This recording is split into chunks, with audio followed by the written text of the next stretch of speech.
nagsasabi-sabi na may batang kaluluwa na nagpaparamdam sa kalsada na to.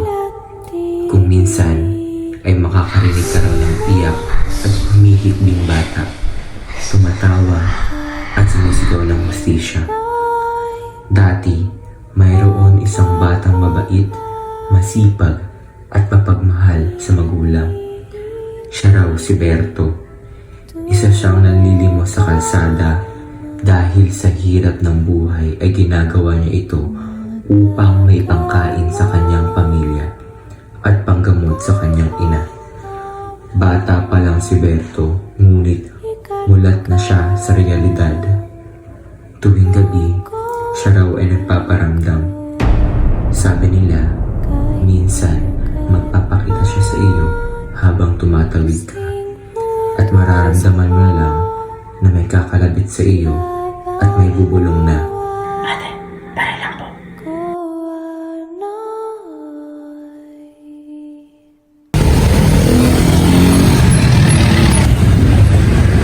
Kuya, pare lang po. Paano ko lang po. Iba po kasi nakakakain. O ito, kurang ito sa pagkain ng pamilya. Sa umaga hanggang hapon, ingay na mga busina ng mga sasakyan at humaharurot ng mga motor sa kalsada ang kanyang laging naririnig. Sa kanya namang pag-uwi, ngaw-ngawan at pag-aaway ng kanyang ama't ina ang kanyang naririnig sa kanilang tahanan na tila walang pagmamahalan. Berto! Nasaan ba yung tatay mo? Wala na tayong makain, puro pagsusugal na yung inaatupag ng tatay mo. Ano? Saan mo nakuha yun? Galing po sa napalimos ko nun.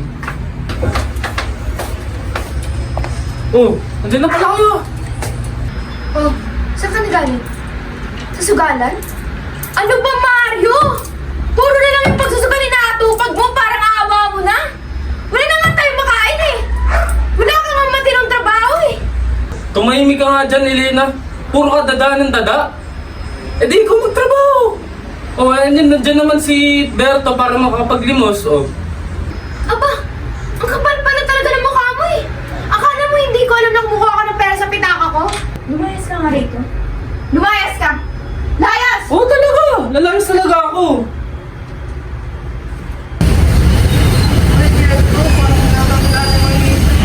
Kanina ka mas nakatungawa dyan. Wala. May problema ka ba? Kasi pinarayos na ni nanay sa tatay sa bahay. Kasi puro pagsusugal na lang inuunan niya. Wala na kaming makain, tapos puro pagsusugal pa rin natupag niya. Si nanay nga may sakit na eh.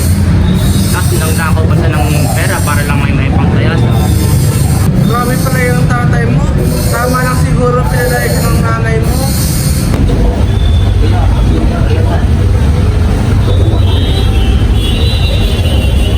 Bait naman niya.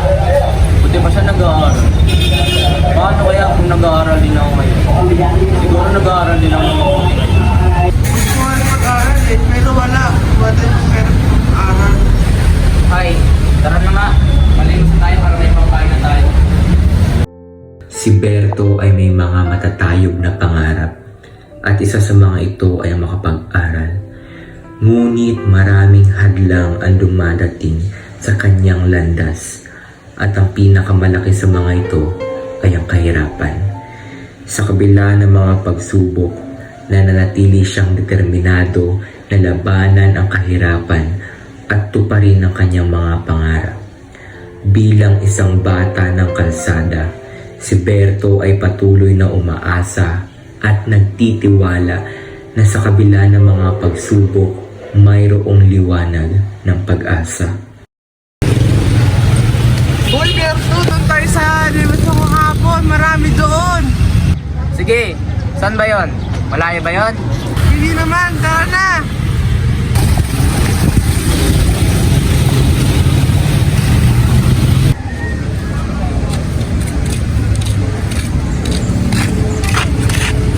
Uy, dyan naman ka ba? Marami yung dumadaan.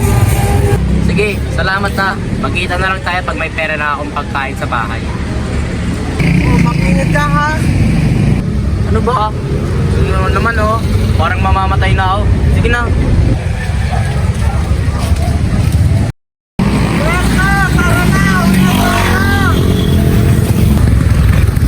Ito na, pupunta na.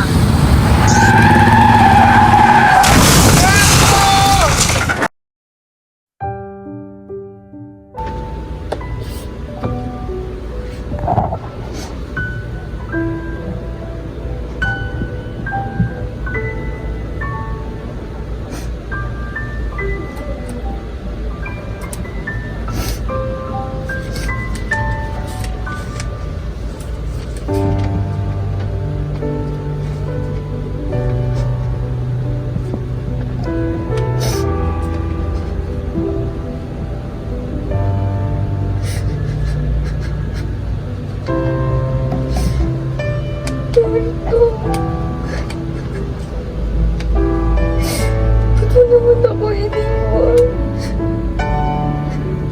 Wala nang kasama ang bana.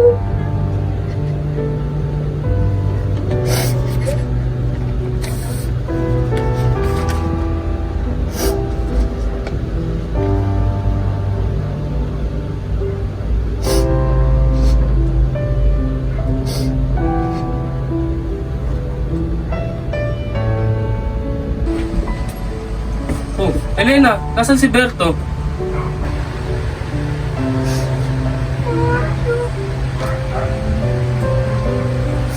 Wala ka ba talagang kwentang ama? Nandun na yung anak mo. Nakahiga na sa kabaong. Binuburol. Nabundol siya sa ng sasakyan. Patay na yung anak mo, Mario! Patay na! Patay na yung anak mo!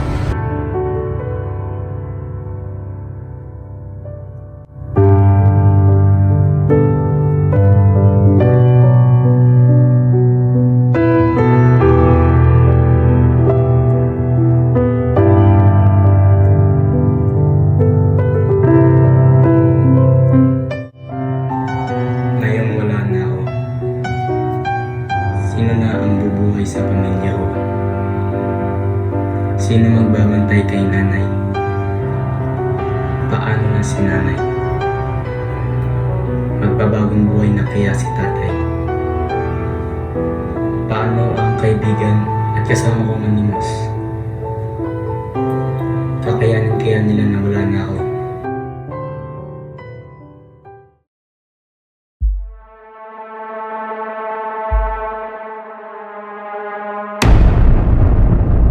Paalala, mag-ingat ka palagi sa iyong pagtawid sa mga kalsada. Baka hindi mo na namamalayan. Paglingon mo, kasabay mo na pala si Berto.